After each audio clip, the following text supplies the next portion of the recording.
KVN production the Shobhan Prem ಅವರ direction ಅಲ್ಲಿ ಮೂಡಿ ಬಂದಿರೋ ಸಿನಿಮಾ ಕೇಳಿ ಬಾ ಬಾ ಒಂದು ಅಂಡರ್ವರ್ಲ್ಡ್ ಏನು 1970 ನಡೆದಿರೋ ಅಂಡರ್ವರ್ಲ್ಡ್ ಸ್ಟೋರಿ ಇಟ್ಕೊಂಡು ಕಥೆ ಇಟ್ಕೊಂಡು ಹೋಗಿದ್ರೆ ಸರ್ ಊಹೆ ಮಾಡ್ತಾಗಲ್ಲ ಹಂಗೆ ಸಿನಿಮಾ ನಾವು ಬಂದಿದ್ವಿ ಸಿನಿಮಾ ಏನ್ ನಡೀತದೆ ಅಂತ ಪ್ರಿಪರೇಷನ್ ನಮ್ಗೆ ಗೊತ್ತಾಗ್ಬಿಟ್ರೆ ಆ ಸಿನಿಮಾ ಚಿಕ್ಕರಲ್ಲ ಸೊ ಇಲ್ಲಿ ನಮ್ಗೆ ಆತರ ಅಂದ್ರೆ ಏನ್ ನಡೀತದೆ ಗೊತ್ತಾಗಿಲ್ಲ ಆ ರೇಂಜ್ ಇಟ್ಕೊಂಡೋಗಿದೆ ಸರ್ ಸ್ಟೋರಿ ತಗೊಂಡ್ರೆ ಸಾಂಗ್ಸ್ ಇರ್ಬೋದು ಅದ್ ತಗೊಂಡ್ರೆ ಡ್ಯಾನ್ಸ್ ಆಗಿರ್ಬೋದು ಮತ್ತೆ ಅದಕ್ಕೆ ವರ್ಡ್ಸ್ ಆಗಿರ್ಬೋದು ಎಲ್ಲ ಹೇಳ್ಕೊಂಡೋಗಿದ್ರೆ ಮತ್ತೆ ಏನು ಇಷ್ಟು ಪಾತ್ರ ತೋರಿಸಿದ್ರು ಸಂಜಯ್ ದತ್ ಆಗಿರ್ಬೋದು ಶಿಲ್ಪಾ ಶೆಟ್ಟಿ ಆಗಿರ್ಬೋದು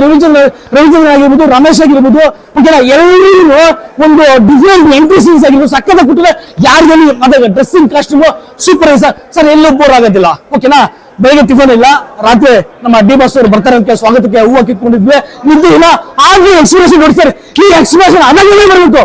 ಓಕೆನಾ ಸರ್ ಫಸ್ಟ್ ಆಫ್ ಅಲ್ಲಿ ಧ್ರುವ ಬಾಸ್ ಅವ್ರ ಆಕ್ಷನ್ ಅವ್ರು ಒಂದೇ ಇದ್ರಲ್ಲಿ ಅವ್ರ ಆಕ್ಷನ್ ಆಗಿರ್ಬೋದು ಅಂದ್ರೆ ಅವ್ರ ಕಾಮಿಡಿ ಆಗಿರ್ಬೋದು ಅವ್ರ ಸೆಂಟಿಮೆಂಟ್ ಆಗಿರ್ಬೋದು ಓಕೆನಾ ಅವರ ಸೀರಿಯಸ್ನೆಸ್ ಆಗಿರ್ಬೋದು ಮೂರು ತೋರಿಸಿದ್ರೆ ಅವ್ರ ಆಕ್ಷನ್ ಬೇರೆ ಲೆವೆಲ್ ಇರ್ಬೋದು ಇನ್ಮೇಲೆ ಅವ್ರಿಗೆ ಆಕ್ಷನ್ ಪೀಸ್ ಎಲ್ಲ action tiger action level orange ಇದೆ ಇನ್ನು ಪ್ರೇಮ್ ಸಮ್ ಅವರು ಲಾಂಗ್ ಇರಿಸಿದ್ದಾರೆ ಓಕೆನಾ ಅವ್ರು ಇದಕ್ಕಿಂತ ಮುಂಚೆ ಡಿ ಬಾಸ್ ಅಲ್ಲಿ ಕರಿಯಾಗಿ ಇರಿಸಿದ್ರು ಅದು ಅಲ್ಲಿದೆ ಅಂದ್ರೆ ಬೇರೆ ಲೆವೆಲ್ ಹೋಗಿತ್ತು ಆಂಡ್ರಿಕ್ ಶಿವರಾಜ್ ಕುಮಾರ್ ಅವ್ರನ್ನ ಜಗದೀಶ್ ಸಮೇತ ಇರಿಸಿದ್ರು ಅದು ಇನ್ನೊಂದು ಲೆವೆಲ್ ಹೋಗಿತ್ತು ಈಗ ಸೆಕೆಂಡ್ ಹಾಫ್ ಅಲ್ಲಿ